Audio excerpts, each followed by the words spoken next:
Hey friends! Today we're going to talk about coming up with ideas.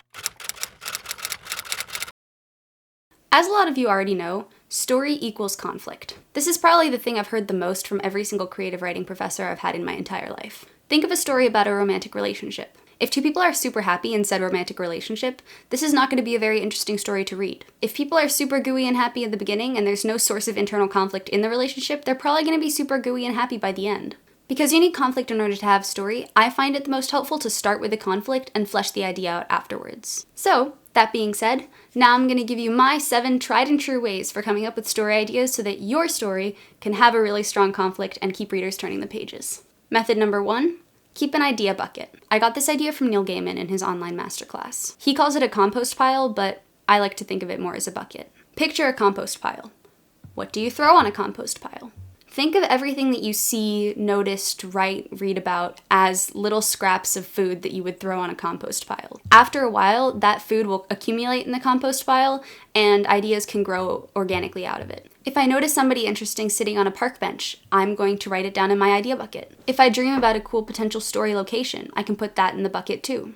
Everything that I find interesting for a reason, so I throw it in the bucket in case that later I might want to write a story about one of those things using something that previously piqued my interest enough to actually go and throw it in my idea bucket. Having a database of ideas is going to come in super handy later on, so I highly recommend starting to write all your ideas down in a Word document or keeping a journal or something where you can refer back to it as often as you like. Method number 2, flip something on its head.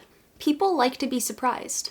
If you take something familiar and do something unexpected with it, people are going to be intrigued by that and want to know more. For example, people expect vampires to drink blood. What if they drink smoothies instead?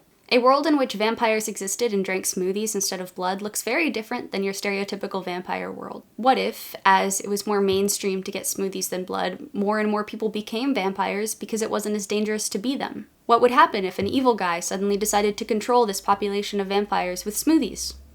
What would happen then? That right there is a conflict and a kind of weird, wacky, zany, interesting plot. If you create something that people don't expect, they're automatically going to be interested in the end result because they're not going to be able to predict it. Number 3, notice things. Does someone else frequent the park at the same time that you do every day?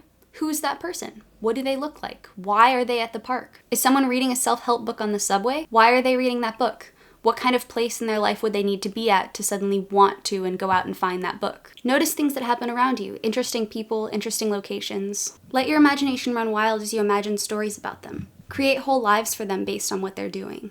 There are lots of interesting people around us, and stories can be found in very unexpected places. Number 4, combine things. Of all of the advice I've read other authors give on the topic of coming up with ideas, this is the one that they give out the most. Ideas come from combining things, often in unexpected ways. Ask yourself the question, what would happen if blank? Look at things in your idea bucket. Let's say one of them is an old gramophone, and one of them is the description of a man you saw at the post office wearing an old tweed vest. What would happen if that gramophone showed up on the doorstep of that old man unexpectedly? Why was the gramophone sent? Who sent the gramophone? Is the gramophone a magical gramophone?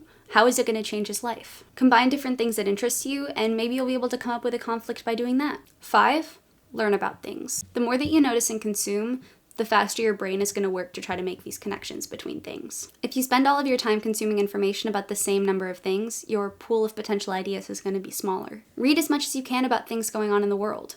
Read deep dives and features into very specific things. Listen to podcasts, watch documentaries. Just be curious and try to consume as much as you can, and chances are you're going to be able to find things to add to your idea bucket by doing that. Also pay attention to the classes and courses you take. It might not seem like it, but subjects like logic and math really come in handy when trying to create systems of logic for the worlds that you create. Number 6, create a cool world. Take Avatar, for example, the James Cameron movie. Pangaea was a really original world, and he took 2 years to build that world before he even started writing the movie. If you create an original and creative world, you're going to be able to find conflict within the world that you create and write a story about that. And it never hurts that world building is super fun. And last but not least, come up with an impossible question or a moral gray area. Could you kill your mother to save your daughter? This question is impossible to answer, so naturally I'd be interested to see how someone answered it. If you start with an impossible question, then you can imagine the situation behind it. Who is the person faced with this choice? How did they get into the situation in the first place? Right away you have a conflict, and wherever there's a conflict, there's the beginnings of a story. So each of the 7 things that I just talked about can get you started, but remember that story doesn't exist without conflict. You need to find an interesting conflict. Everything else comes later. That's it for today's video. Please don't forget to like and subscribe to my channel, and I will be back next week with another video about writing. And until then, happy writing!